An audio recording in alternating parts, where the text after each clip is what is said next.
حضور نے ارشاد فرمایا جس کو تین چیزیں مل گئیں یہ اس کی خوش بختی سے ہے، اچھا گھر، اچھی سواری اور اچھی بیوی۔ یہ جس کو تین چیزیں مل جائیں یہ اس کی خوش بختی سے ہے۔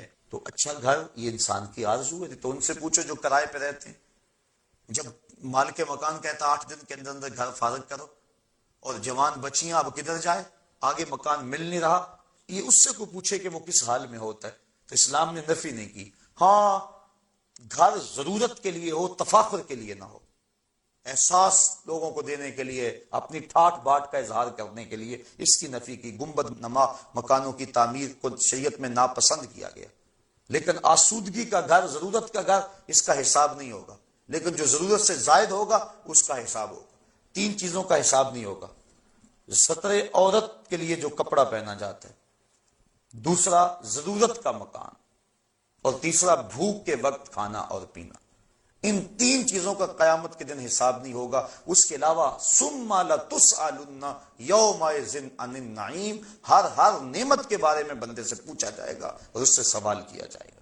اس لیے ہم اپنی جو ضرورت ہے اس کو پورا کر لیں، نہ یہ ہے کہ ہم ظاہر ٹھاٹ باٹ کے لیے جو ہے وہ حدود بھی پھلانگ جائیں تو قیامت کے دن پھر اس کے حساب میں جکڑے جائیں۔ حضرت غوث اعظم نے جو مکان کے حوالے سے بات کہی ہے وہ اس طرح کے مکان کے بارے میں کہی ہے۔ فرمایا مکان بنا رہا ہے، بسیں گے اور حساب تو دے گا۔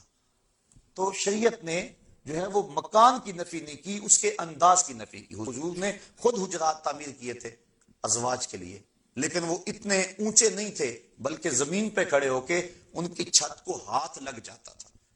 تو شریعت نے اس کی نفی نہیں کی، مکان کی، اس کے انداز کی نفی ہے۔ اب فرمایا یہ 8 چیزیں تمہیں محبوب ہے، دوبارہ سن لے۔ قُلْ إِنْ كَانَ آبَاؤُكُمْ وَأَبْنَاؤُكُمْ وَإِخْوَانُكُمْ وَأَزْوَاجُكُمْ وَعَشِيرَتُكُمْ وَأَمْوَالٌ اقْتَرَفْتُمُوهَا وَتِجَارَةٌ تَخْشَوْنَ كَسَادَهَا وَمَسَاكِنُ تَرْضَوْنَهَا۔ تمہارے ماں باپ، تمہارے بیٹے، تمہارے بھائی، تمہاری بیویاں، تمہارے مال، تمہاری تجارت، تمہارے پسندیدہ بنگلے اور تمہارے قبیلے، یہ 8 چیزیں احب الیکم تمہیں زیادہ محبوب ہیں، من اللہ ورسولہ وجہاد فی سبیلہ فتربصوا حتی یاتی اللہ بامرہ۔ اگر اللہ، اس کے رسول کریم اور جہاد فی سبیل اللہ سے تمہیں یہ 8 چیزیں زیادہ محبوب ہیں تو پھر فرمایا اللہ کے عذاب کا انتظار کرو، اور اللہ فاسقوں کو ہدایت نہیں دیا کرتا۔ اب ان 8 چیزوں سے جو تعلق ہے اور محبت کا جو رشتہ فطری ہے، اسلام نے اس کی نفی کیے بغیر موازنہ کا حکم دیا کہ تم ایک پلڑے میں ان 8 چیزوں کی محبت رکھ لو، اور ایک پلڑے میں اللہ اور اس کے رسول کریم کی محبت کو رکھو، اور پھر وزن کرو۔ اب میں اور آپ نے اپنے آپ کو اپنے ضمیر میں خود عدالت لگا کے ترازو گاڑ کے ہم دیکھ سکتے ہیں کہ ہم کس سمت ہیں اور ہمارا وزن کس پلڑے میں جاتا ہے۔ تو جب انسان اللہ، اس کے رسول اور جہاد فی سبیل اللہ سے جو ہے ان رشتوں کو ترجیح دیتا ہے، اللہ فرماتا ہے ایک تو میرا عذاب کا انتظار کرے، دوسرا ان فاسقوں کو پھر اللہ ہدایت نہیں دیا کرتا۔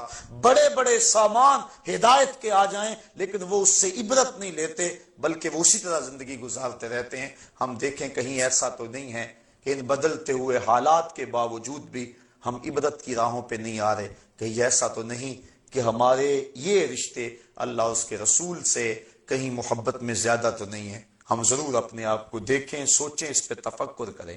صحابہ کی تو زندگی دیکھیے، ایک صحابی حضور کی خدمت میں حاضر ہوا، بیٹھا، سلام لیا، آقا نے جواب نہیں دیا، بڑا پریشان ہوا، عرض کی حضور مجھ سے کون سی غلطی ہو گئی کہ آپ نے میرے سلام کا جواب نہیں دیا؟ حضور کا ناراض ہو جانا صحابہ پر قیامت سے کم نہیں تھا۔ حضور نے سلام نہ دیا، وہ پریشان ہو گیا، عرض کی حضور کون سی میرے سے خطا سرزد ہو گئی؟ آقا نے اس کے ہاتھ کی طرف اشارہ کیا، سونے کی انگوٹھی پہنی تھی، اس نے انگوٹھی اتاری اور پھینک دی، حضور نے سلام کا جواب دے دیا۔ گفتگو ہوتی رہی، جب لوگ اٹھ کے جانے لگے یہ بھی اٹھ کے چل دیا۔ کسی نے کہا جناب انگوٹھی تو اٹھا لو، قیمتی ہے، سونے کی ہے، تم نہ پہننا، بیوی کو دے دینا، وہ اس کے لیے تو جائز ہے۔ کہا جس انگوٹھی پہ میرے آقا کی ناپسندیدگی کی نگاہ پڑ گئی ہے میں اس کو اب کبھی بھی نہیں اٹھا سکتا۔ جس کو حضور نے ناپسندیدگی سے دیکھ لیا اب وہ میرے کام کی نہیں رہی۔ یہ تھا ان کا پیار اور یہ تھی ان کی محبت۔ اپنے رب کا ناشکرہ ہے وَإِنَّهُ عَلَى ذَلِكَ لَشَهِيدٌ، اور اس پہ وہ خود گواہ ہے۔ کوئی خارج سے دلیل لانے کی ضرورت نہیں ہے کہ دلیلیں دی جائیں کہ انسان ناشکرا ہے، یہ دیکھو اس نے ناشکری کی۔ کہا وہ اپنے اندر اتر کے دیکھے تو وہ ناشکرا اپنے آپ کو پائے گا۔ سر کی چوٹی سے لے کے پاؤں کے ناخنوں تک جو کچھ ہمیں ہمارے وجود کے اندر دیا گیا، کیا اس کا ہم نے کبھی شکریہ ادا کیا ہے؟ کتنے جوڑ ہیں، کتنی ہڈیاں ہیں، کتنے سسٹم لگے ہیں، تنفس کا نظام ہے، انہضام کا نظام ہے، عضلاتی نظام ہے، اسی طرح ہڈیوں کا ایک سسٹم ہے، انسان کا جو ہے وہ جگر کا معاملہ ہے، دماغی سسٹم لگایا ہوا ہے، بولنے والی زبان دی گئی ہے، سننے والے کان دیے گئے ہیں، دیکھتی آنکھیں دی گئی ہیں، اور چلنے کے لیے ٹانگیں دی گئی ہیں، اور پکڑنے کے لیے ہاتھ دیے گئے ہیں، اور اللہ تعالیٰ نے اس کو ایک نظام دیا ہے۔ ایک لقمہ اٹھانے کے لیے اس کے لیے جو اہتمام کیا گیا ہے، سب سے پہلے ہاتھ سے چھوتا ہے، اگر زیادہ گرم ہے تو وہیں چھوڑ دے، پھر اس کے بعد وہ اس کو منہ کے قریب لاتا ہے، دوسرا سینسر لگائے ناک، اگر بدبودار ہے تو وہیں چھوڑ دے۔ ناک کو کانوں کی جگہ رکھ دیا جاتا، کان کو ناک کی جگہ رکھ دیا جاتا، لیکن ایسا نہیں، اس کی ضرورت یہاں تھی۔ اور پھر اس کے بعد جو ہے وہ زبان پہ اگر کڑوا ہے تو وہیں تھوک دے، پھر اس کے بعد دانتوں سے اس کو چبایا جاتا ہے، اگر اس کے اندر کوئی سخت چیز ہے تو وہیں پھینک دے، پھر اس کے بعد حلق سے اتارا جاتا ہے۔ ایک لقمہ تیرے حلق تک پہنچتے ہوئے کتنے مراحل طے کرتا ہے، اور رب نے تیرے لیے کتنا سسٹم بنایا ہے۔ تیری 5 انگلیاں برابر نہیں رکھی، لیکن جب تو لقمہ اٹھاتا ہے تو برابر ہو جاتی ہے، اور تیرے لیے آسانی پیدا کر دی۔ اگر ساری برابر ہوتی پہلے ہی تو لقمہ نہ اٹھا پاتا۔ پھر اندر دانتوں نے پیسا چکی کی طرح، اور پھر اندر تیرے میدے میں چلا گیا، اور پھر میدے میں جہاں جسم کو جو ضرورت تھی اس نے اس کو وہاں پہنچایا، جو فاضل تھا، زائد تھا، اس کو فضلے کی صورت کے اندر باہر پھینک دیا گیا۔ تو یہ تیرا ایک سسٹم رب نے بنایا ہے۔ انسان کبھی اس پہ غور کیا، تدبر کیا؟ تو کتنا ناشکرا ہے، اپنے اندر اتر کے دیکھ۔ تو نے کبھی اپنے اندر جو لگے ہوئے سسٹم ہیں ان کا کبھی بیٹھ کے رب کا شکریہ ادا نہیں کیا؟ باقی خارج میں تیرے لیے یہ ہوائیں چل رہی ہیں، یہ درخت آکسیجن پیدا کر رہے ہیں، یہ پانی کا سسٹم ہے، یہ بادل امٹ کے آتے ہیں، برستے ہیں، زمین سے سبزہ اگتا ہے، ان کے اندر رنگ بھرتے ہیں، پھل لگتا ہے، مٹھاس آتی ہے، ذائقے آتے ہیں، اور اس کے اندر جو ہے وہ طرح طرح کے طبی خواص پیدا ہوتے ہیں، پھر تیری ضروریات وہاں پہنچتی ہیں۔ تیرے لیے اس نے جو ہے وہ آکسیجن رکھی ہے، تیرے لیے ہواؤں کے بندوبست کیے ہیں، تیرے لیے سائبان رکھا ہے، چھت رکھا ہے، ماں باپ کی شفقتوں بھری گود رکھی ہے، تیری آنکھوں کی ٹھنڈک اولاد اور بیویوں کو بنایا ہے، تیرے لیے جو ہے وہ مال دولت سواریاں، طرح طرح کے پھل انواع و اقسام کے کھانے، طرح طرح کے مشروبات، معقولات اور لحمیات، کیا کچھ تیرے لیے بنایا۔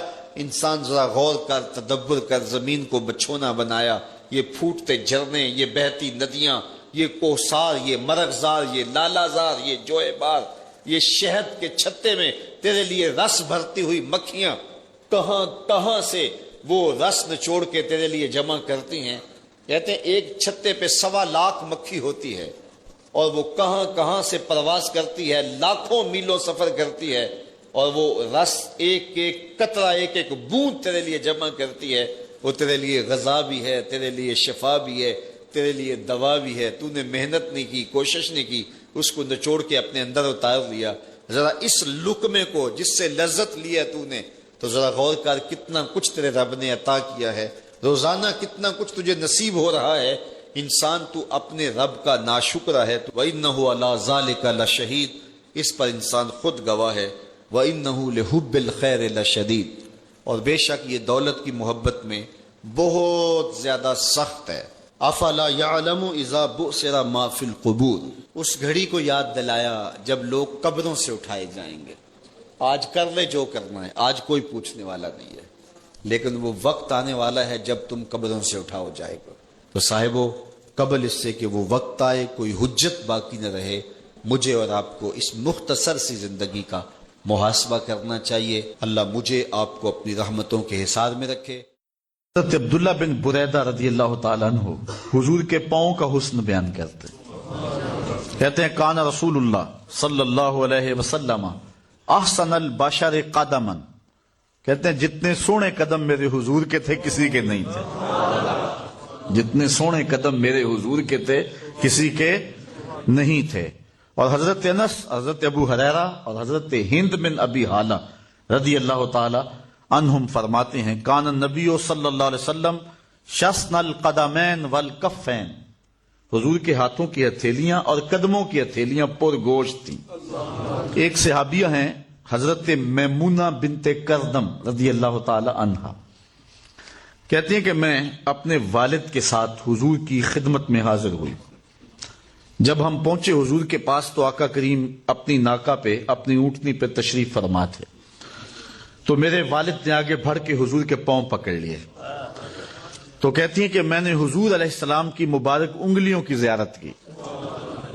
اب سنی حضرت میمونہ بنت کردم کے لفظ، کہتی ہیں فما نسیتو فیما نسیتو طول اصبع قدمہ السبابہ علی سائر اصابعہ، انگوٹھے کے ساتھ والی انگلی کی جو لمبائی تھی نا باقی انگلیوں کی نسبت، کہتی ہیں سال گزر گئے ابھی تک وہ نقشہ ہی نہیں آنکھوں سے جا رہا، وہ حسن اب بھی میری نگاہوں کے سامنے. انسان کے ہاتھ کی جو انگلیاں ہیں اس میں یہ درمیان والی انگلی لمبی ہوتی ہے، اور جو پاؤں کی انگلیاں ہیں اس میں انگوٹھے کے ساتھ والی انگلی لمبی ہوتی ہے. حضرت میمونہ بنت کردم فرماتی ہیں میں کیا بتاؤں، حضور علیہ الصلوۃ والسلام کے انگوٹھے کے ساتھ والی جو انگلی تھی اس کا حسن ہی نہیں بھولتا ہے. یار جس کی انگلیاں اتنی سونی ہیں، جس کے تلوے اتنے سونے ہیں، جس کے قدم اتنے سونے ہیں، اس کا چہرہ کتنا سونا ہوگا. اسی لیے وہ کسی نے کہا نا کہ قدموں پہ جبیں کو رہنے دو، قدموں پہ جبیں کو چہرے کا تصور مشکل ہے.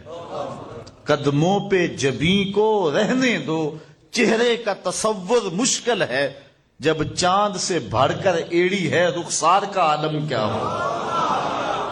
جب چاند سے بڑھ کر ایڑی ہے رخسار کا عالم کیا ہوگا. حضور علیہ السلام کے مبارک تلووں کے بارے میں دو طرح کی روایات ہیں.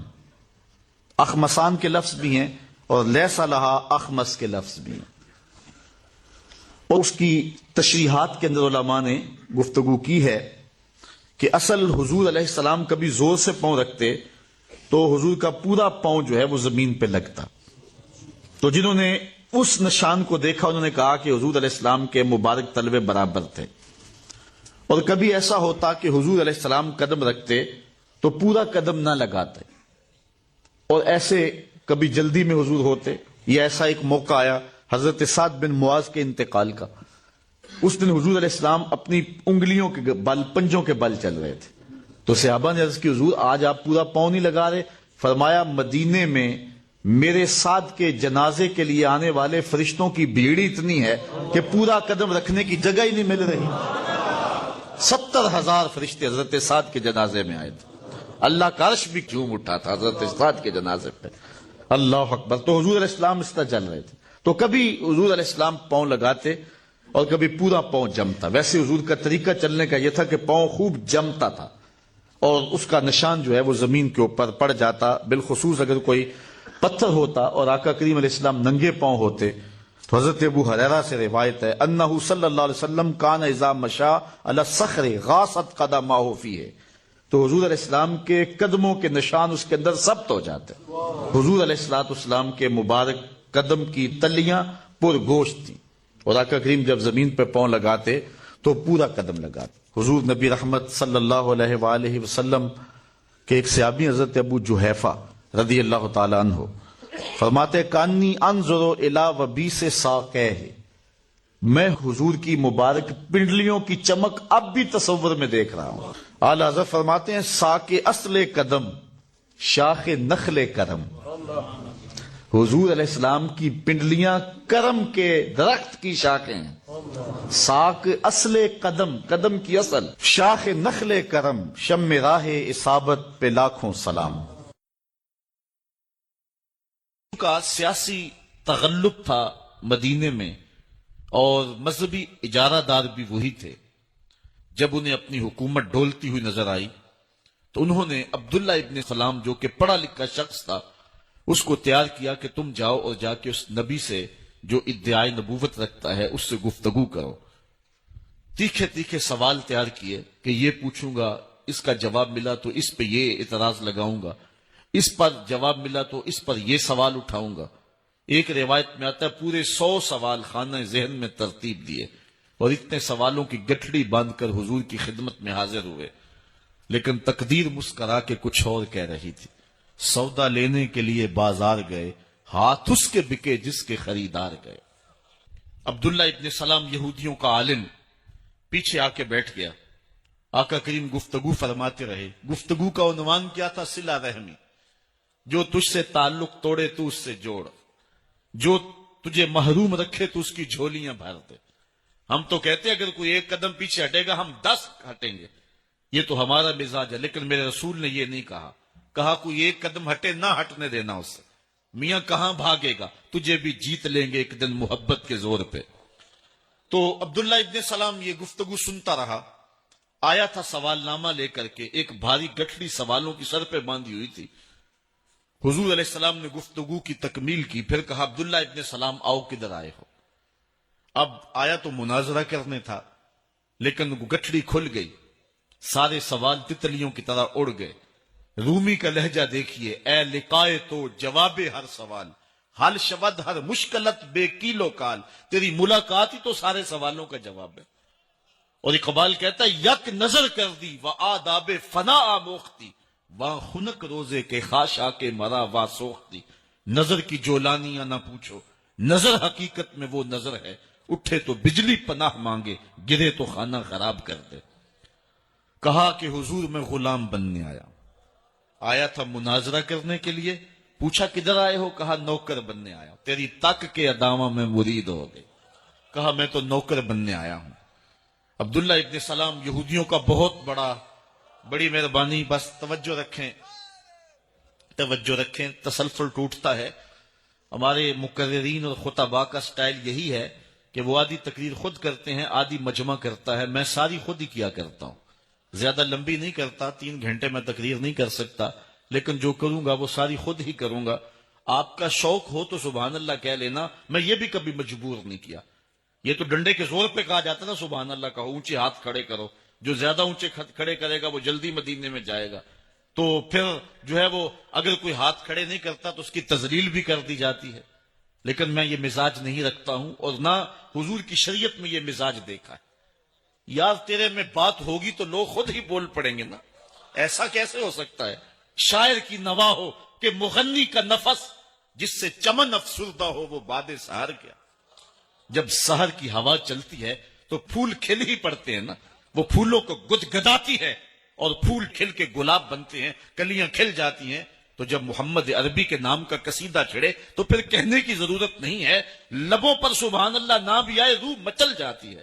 حضرت شیخ مہدی الفاسی کہتے ہیں حضور کا نام سن کر جس شخص کے کلیجے میں ٹھنڈ نہیں نہ پڑتی، اس کے سینے میں دھڑکنے والا دل کسی مومن کا دل ہی نہیں ہے.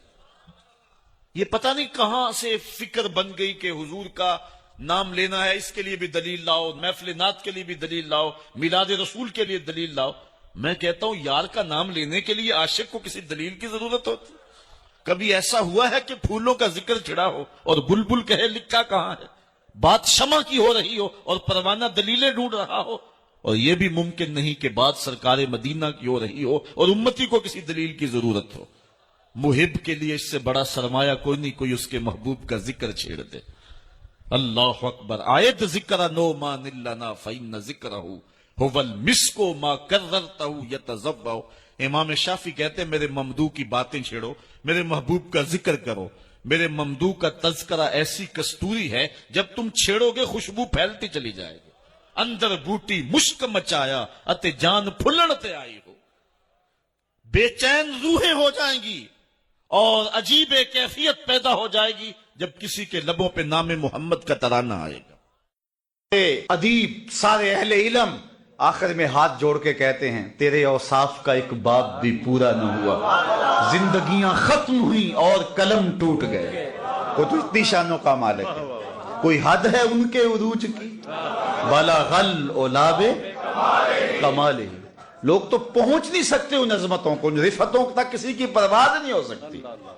اعلی حضرت بولے خرد سے کہہ دو کہ سر جھکا لے، خرد سے کہہ دو کہ سر جھکا لے. گماں سے گزرے گزرنے والے یا خود پڑے ہیں جہت کو لالے، کوئی کیا بتائے کدھر گئے تھے، سراغ عین و متا کہاں تھا، نشان کیف و الا کہاں تھا، نہ کوئی ساتھی نہ کوئی راہی، نہ سنگ منزل نہ مرحلے تھے، کمان امکان کے جھوٹے نکتوں تم اول آخر کے پھیر میں ہو، محیط کی چال سے پوچھو کدھر سے آئے کدھر گئے تھے، کوئی حد ہے ان کے عروج کی بلغل اولاب کمال۔ تو چاند کی نوری کرنیں میلی نہیں ہو سکتی، حضور کا ذکر مدم نہیں ہو سکتا، اس لیے کہ حضور کے ذکر کے فروغ کا ذمہ میرے رب نے لیا ہے۔ میری عمر 42 سال ہو رہی ہے اور میں 5-6 سال کا تو ہوں گا جب میں نے ہوش سنبھال لیا تھا۔ تو ان 35 سالوں میں نے دیکھا ہے کہ ہر اچھی قدر پامال ہو گئی ہے۔ میرا تعلق ایک دیہات سے ہے اور ہوتا یہ تھا کہ ایک شخص کی بیٹی پورے گاؤں کی بیٹی ہوتی تھی، لیکن اتنا زمانہ بدلا کہ اب حالات یہ ہیں کہ جس کی بیٹی ہے اسی کی بیٹی ہے۔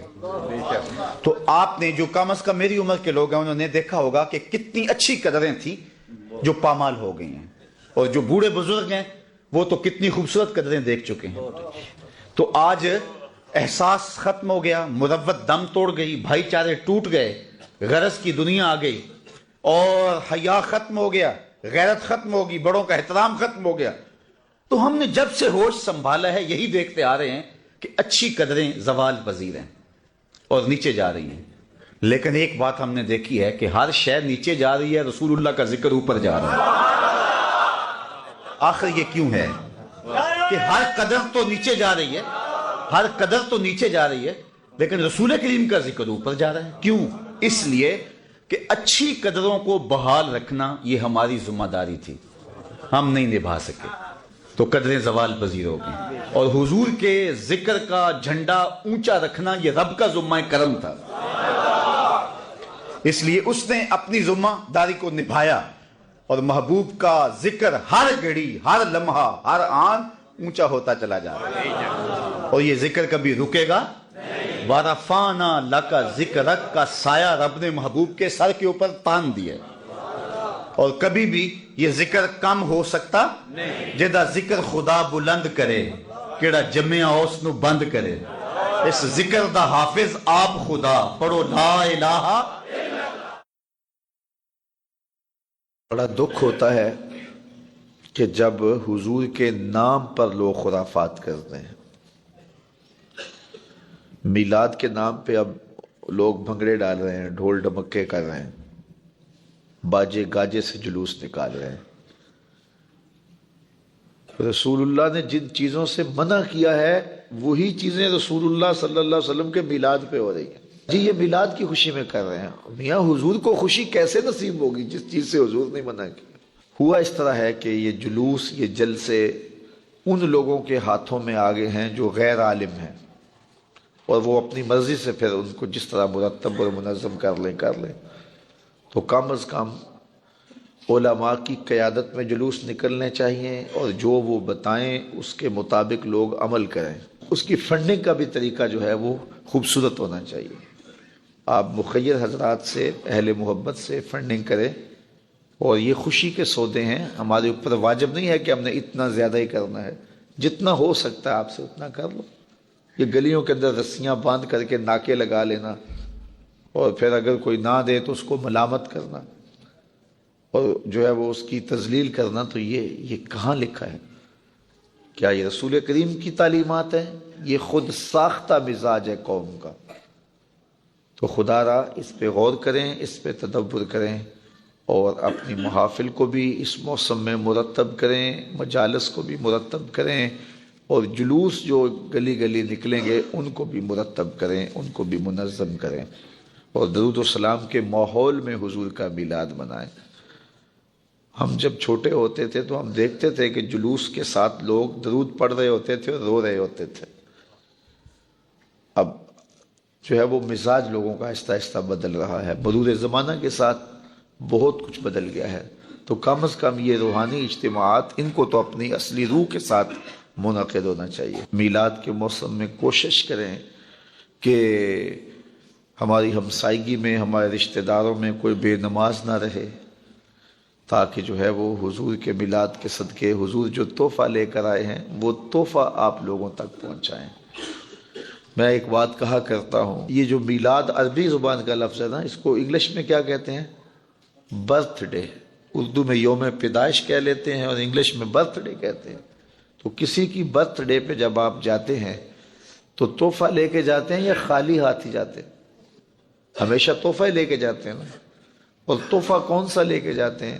جس سے وہ خوش ہو۔ بچہ ہو تو کھلونے لے جاتے ہیں، بڑا ہو تو کتابیں لے جاتے ہیں، مٹھائی لے جاتے ہیں، پھول لے جاتے ہیں۔ کبھی ایسا تو نہیں ہوا کہ کوئی 80 سال کے بابے کی سالگرہ ہو اور آپ کھلونے لے کے جا رہے ہیں؟ ہم کہتے ہیں اس کے مزاج کے مطابق تحفہ لے کے جاتے ہیں۔ تو کسی کی برتھ ڈے پہ جب آپ جاتے ہو تو تحفہ وہ لے کے جاتے ہو جس سے وہ خوش ہو۔ تو حضور کے میلاد پہ آئے ہو تو پھر کوئی حضور کو بھی تحفہ پیش کرو نا، اور تحفہ وہ پیش کرو جس سے حضور خوش ہو۔ اب حضور کس سے خوش ہوں گے؟ تو حضور سے پوچھ لیجئے۔ میرے حضور فرماتے ہیں وَجُعِلَتْ قُرَّةُ عَيْنِي فِي الصَّلَاةِ، میری آنکھوں کی ٹھنڈک نماز میں رکھی گئی۔ تو اگر محفل میلاد میں ہم عزم کر لیں کہ ہم نماز نہیں چھوڑیں گے، 5 گانا نماز شعار زندگی بنائیں گے، اپنے رشتہ داروں میں، اعزاء و اقربا میں، اہل خانہ میں اس زور سے تبلیغ کریں گے کہ وہ نماز کے خوگر بن جائیں گے، تو آمنہ کے لال کتنے راضی ہوں گے۔ تو یہ تحفے پیش کرو حضور کی بارگاہ میں۔ دوسری بات یہ بھی عرض کرنا چاہوں گا کہ میلاد کا موسم ہو اور ہمارے گھر کی چھت پر چراغاں ہوا ہو لیکن ہماری گلی کے اندر لوگ بھوکے سو رہے ہوں تو کیا آمنہ کا لال راضی ہوگا؟ ایسا کرے، اپنے رشتہ داروں اور اپنے اہل محلہ کے غرباء کی فہرست بنائیں اور اس فہرست کو مد نظر رکھیں اور اپنی گنجائش دیکھیں۔ 10 لوگ ہیں آپ کی گلی میں، محلے میں، رشتہ داروں میں، 15 لوگ ہیں، 20 لوگ ہیں، تو پھر آپ میلاد کا تحفہ ان کے لیے تیار کریں۔ ان کی ضرورت کے مطابق دالیں لے لیں، آٹا لے لیں، چاول لے لیں، اور کچھ چیزیں لے لیں، بچوں کی چوڑیاں لے لیں، کپڑے لے لیں اور اس شاپر میں ڈالیں اور ساتھ عید میلاد النبی مبارک لکھیں اور رات کی تاریکی میں ان کے گھر دے آئیں۔ میلاد والا رسول بڑا ہی خوش ہوگا۔ ایسے بھی میلاد مناؤ، دکھیوں کے کام آؤ، غریبوں کے کام آؤ۔ الحمدللہ میں نے جگہ جگہ ترغیب دی ہے اور لوگ اس پر عمل کرنا شروع ہو گئے ہیں۔ باقی جلوسوں میں ضرور شامل ہوں لیکن آداب کی رعایت کے ساتھ، محافل میں ضرور جائیں لیکن آداب کی رعایت کے ساتھ۔ لیکن جو باتیں میں نے پہلے کی ہیں ان باتوں پر بھی نظر رہے اور حضور علیہ السلام کے دیے ہوئے دین کو غالب کرنے کے لیے ہم اپنا سب کچھ قربان کرنے کے لیے لمحہ لمحہ تیار رہیں۔ کی محمد سے وفا تو نے تو ہم تیرے ہیں، یہ جہاں چیز ہے کیا لوح و قلم تیرے ہیں۔ کائنات کی ہر شے محبوب کی نگاہوں میں ہے۔ اللہ نے محبوب کو وہ نگاہ دوربین عطا کی ہے۔ اقبال کہتا ہے فروغت صبح آثار و دہور، چشم تو بھی نیندائے ما فی الصدور، تیری نظر تو سینوں کے چھپے راز بھی جانتی۔ سبحان اللہ۔ مجلس رسول لگی ہے، ہجوم عاشقاں ہے۔ ایک صحابی جن کا نام وابصہ بن معبد رضی اللہ تعالی عنہ ہے، وہ آئے اور بیٹھ گئے۔ حضور فرمایا ادنو یا وابصہ، وابصہ دور بیٹھے ہو نیڑے آ جاؤ۔ اٹھے اور قریب ہو گئے۔ فرمایا اور نیڑے آ جاؤ۔ حضرت وابصہ اور قریب ہو گئے۔ پھر فرمایا وابصہ اور قریب آ جاؤ۔ حضرت وابصہ کہتے ہیں میں اپنے مقدر پہ قربان جاؤں، میں اتنا نیڑے ہوا کہ میرے گھٹنے حضور کے گھٹنوں سے چھونے لگے۔ جب اتنا قریب ہو گیا تو حضور نے ارشاد فرمایا وابصہ کوئی سوال پوچھنے آئے ہو؟ میں نے کہا جی حضور میں سوال پوچھنے آیا ہوں۔ کہا جو پوچھنے آئے ہو پوچھو گے یا میں بتاؤں کیا پوچھنے آئے ہو؟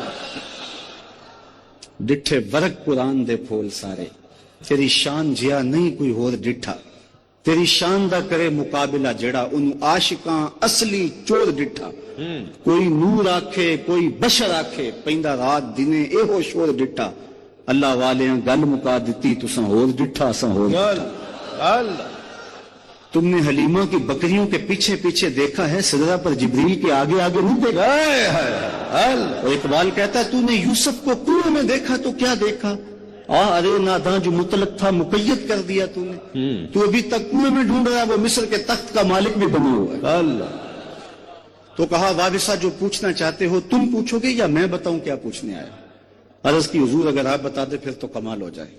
فرمایا سنو، تم خیر اور شر کے بارے پوچھنے آئے ہو، اچھائی کیا ہے برائی کیا ہے؟ حضور یہی میرا سوال تھا۔ کہا اس کا جواب مجھ سے لینا یا اپنے آپ سے لینا؟ عرض کی جواب آتا ہوتا تو سوال ہی کیوں بنتا؟ فضرب علی صدرہ فقال استفت من قلبک، حضور نے 3 انگلیوں کو جوڑ کے حضرت وابسہ کے دل والی جگہ پہ مارا اور فرمایا استفت من قلبک، یہ اندر ہی مفتی بیٹھا اسے ہی پوچھ لے، یہی بتا دے گا خیر کیا ہے اور یہی بتا دے گا شر کیا ہے۔ فرمایا شفاعتی لأہل الکبائر من امتی، میں امت کے بڑے بڑے گناہ گاروں کی سفارش کروں گا۔ وہ کسی نے پڑھا جس کا مفہوم یہ تھا کہ وہ اپنا مقدمہ کیسے ہار سکتا ہے جس کے حضور وکیل ہوں، تو میں نے کہا کہ یوں نہ پڑھو، مقدمہ کی بات ہو رہی ہے تو یہاں وکیل ایڈوکیٹ کے معنی میں ہے، وکیل نگہبان کے معنی میں بھی ہوتا ہے، اس معنی میں تو حضور ہمارے وکیل ہیں، لیکن اس معنی میں حضور ہمارے وکیل نہیں ہیں، کیونکہ جو وکیل ہوتا ہے وہ جج کو کہتا ہے کہ میرے موکل نے یہ جرم نہیں کیا، اس کو بے گناہ ثابت کرنے کی کوشش کرتا ہے، اور اگر جرم ثابت ہو جائے تو پھر سزا ہو جاتی ہے۔ وکیل کہتا ہے میرے موکل نے یہ جرم نہیں کیا لہذا چھوڑا جائے، حضور ہمارے وکیل نہیں ہیں، حضور ہمارے شفیع ہیں۔ وکیل کہتا ہے میرے موکل نے یہ جرم نہیں کیا لہذا چھوڑا جائے، شفیع کہتا ہے سب کچھ کیا ہے میرا آنا دیکھا جائے۔ حضور وکالت نہیں کریں گے، شفاعت کریں گے، اور کیسا منظر ہوگا؟ میرے امام بولے پیش حق مجدہ شفاعت کا سناتے ہیں، آپ روتے جائیں گے ہم کو ہنساتے جائیں گے، وسعتیں دی ہیں خدا نے دامن محبوب کو، جرم کھلتے جائیں گے اور وہ چھپاتے جائیں گے۔ حضور کے کمالات جس کو سارے جانتے ہیں، انگلی اٹھی اور چاند کے ٹکڑے ہو گئے، سورج پلٹ کے اثر کے وقت پہ آیا، اور سڑیاں کھجوراں اگا جاندہ ہے، اور پتھراں نو کلمے پڑھا جاندہ ہے، قطرے کو سمندر غرے کو ستارہ کرتے ہیں، کونین کو خم آ جاتا ہے جب زلف سوارا کرتا ہے۔ سبحان اللہ۔ یہ کہا جاتا ہے کہ نبی کے چاہنے سے کچھ نہیں ہوتا، میں کہتا ہوں نبی چاہ لے خدا قبلے بدل دیتا۔ بنو سلمہ کی مسجد ہے، ظہر کی نماز ہے، 2 رکعتیں ابھی پڑھی گئی تھی، 2 رکعتیں ابھی باقی تھیں کہ خاطر آتر میں بات آئی کہ قبلہ بدل جائے تو کیا خوب، فوراً ہی طائر سدرہ نشین حاضر ہو گئے اور کہا قد نرا تقلب وجهك في السماء فلنولینک قبلۃ ترضاها، محبوب پروگرام بن گیا ہے تو ابھی رخ پھیر لو، یا اللہ تیری نماز تو پوری ہو لے۔ چونکہ ہم نے تو نماز کا وقت بھی بدلنا ہو تو 1 دن پہلے بتاتے ہیں، کل سے نماز ظہر 2:15 بجے ہوگی، اگر اسی دن بدل دیں لوگ تو گلے کو آئیں گے، ہم تو آئے ہیں 2 بجے کے حساب سے، اب 15 منٹ اور انتظار کریں۔ نماز کا وقت بدلنا ہو تو 1 دن پہلے بتانا پڑتا، یہاں تو قبلہ بدلنا تھا، ایک نماز ہی پہلے بتا دیا جاتا، کہا نہیں محبوب ابھی رخ پھیر لو، یا اللہ تیری نماز تو پوری ہو لے، کہا میری نماز بعد میں پوری ہوگی، پہلے تیری مرضی پوری ہو۔ می وریا کستوریاں دا جدوں یار نچوڑیاں زلفاں، می وریا کستوریاں دا جدوں یار نچوڑیاں زلفاں، قبلہ اودے بنیا سائم جدے یار نے موڑیاں زلفاں، تو رخ پھیر دے خدا قبلے بدل دے۔ کوئی حد ہے ان کے عروج کی، بلغ العلاب کمالے، اور میرے امام بولے خرد سے کہہ دو کہ سر جھکا لے، خرد سے کہہ دو کہ سر جھکا لے، گماں سے گزرے گزرنے والے، یا خود پڑے ہیں جہد کو لالے، کوئی کیا بتائے کدھر گئے تھے، سراغ عین و متا کہاں تھا، نشان کیف و الا کہاں تھا، نہ کوئی ساتھی نہ کوئی راہی، نہ سنگ منزل نہ مرحلے تھے، کمان امکان کے جھوٹے نکتوں تم اول آخر کے پھیر میں ہو، محیط کی چال سے پوچھو کدھر سے آئے کدھر گئے تھے، کوئی حد ہے ان کے عروج کی، بلغ العلاب کمالے۔ واہ سبحان اللہ۔ محبوب وہ ہیں جو خدا کے بھی محبوب ہیں، اپنا معیار زمانے سے جدا رکھتے ہیں، ہم تو محبوب بھی محبوب خدا رکھتے ہیں۔ کیا بات، ہمارا محبوب گلیوں میں گھومنے والا کوئی شخص نہیں ہے، یہ رت جگہ ہم کسی دنیا دار کے لیے نہیں کاٹ رہے. ہمارا محبوب وہ ہے جو خدا کا بھی محبوب ہے. کیا بات. یہ معیار ہے. حضرت ابو ہریرہ رضی اللہ تعالیٰ عنہ اس جمال جہاں آرا کے وصف کو بیان کرتے ہوئے کہتے ہیں کل قمر لیلۃ البدر لم ارا قبلہ ولا بعدہ مثلہ. کیا پوچھتے ہو 14ویں رات کا چمکتا ہوا چاند تھا حضور کا چہرہ. پھر کہتے ہیں نہیں حضور جیسا نہ پہلے دیکھا نہ بعد میں دیکھا. حضرت حسان بن ثابت پاس کھڑے تھے. کہا دیکھتے کیسے؟ کسی ماں نے جنم دیا ہوتا تو دیکھتے. خدا نے وہ سچائی پن چھڑیا جدے وچ محمد نو ٹالیا سا. خدا نے حسینہ جمیلہ دا منہ موڑ دیتا محمد بنا کے قلم توڑ دیتا. چہرے کا حسن تو چہرے کا حسن رہا. حضرت میمونہ بنت کردم رضی اللہ تعالیٰ عنہ فرماتی ہیں کہ حج کا موقع تھا اور میں اپنے والد گرامی کے ساتھ حضور علیہ السلام کی بارگاہ میں حاضر ہوئی. تو حضور ناکا پہ سوار تھے, اونٹنی پہ سوار تھے. تو میرے باپ نے حضور علیہ السلام سے کوئی مسئلہ پوچھا اور میری ہمت نہیں پڑ رہی تھی کہ حضور کے چہرے کو دیکھوں. تو میں حضور کے چہرے کو تو نہ دیکھ پائی لیکن حضور علیہ الصلوۃ والسلام کی مبارک انگلیاں, پاؤں کی جو انگلیاں تھیں, میں نے ان کو دیکھا. فرماتے ہیں فما نسیتو فی ما نسیتو طول اسوا